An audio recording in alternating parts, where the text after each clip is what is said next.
मध्यवर्ती कारागृहात कैद्यांनी शिपायाला मारहाण केल्याचं समोर येत आहे। बुधवारी संध्याकाळी शिपाई प्रवीण वाघमारे यांनी भूषण लोंढे आणि सिद्धार्थ साळवे या कैद्यांना बराकींमध्येच जाण्यास सांगितलं। याचाच राग मनात धरून या दोघांनी वाघमारेंना शिवीगाळ करत मारहाण केली। या प्रकरणी नाशिक रोड पोलीस ठाण्यात गुन्हा दाखल करण्यात आला आहे। हे दोन्ही कैदी नाशिकमधील पीएल या गुन्हेगारी टोळीतले असल्याची माहिती मिळते। भूषण लोंढे हा सराईत गुन्हेगार असून नाशिकच्या आरपीआय आठवले गटाचे जिल्हाध्यक्ष प्रकाश लोंढे यांचा मुलगा आहे।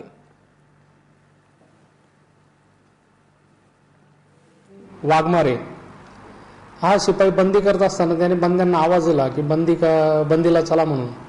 तर त्यातला हा जो होता भूषण लोंढे आणि सिद्धार्थ साळवे हे 302 जे आरोपी आहेत, तर यांनी ते शिपायाला धमक्या दिल्या आणि त्याला मारायला धावून आले आणि एकाने त्याला मागून धक्का दिला आणि शिपायाला खाली पाडलं आणि दुसऱ्याने त्याच्या पोटात बुक्के मारले। परंतु लगेच आमचे तिथं स्टाफ होते, अधिकारी होते आणि त्वरित कंट्रोल केलं, त्यांना सोडवलं। परंतु त्यांच्यावरती आपण गुन्हा दाखल केलेला आहे।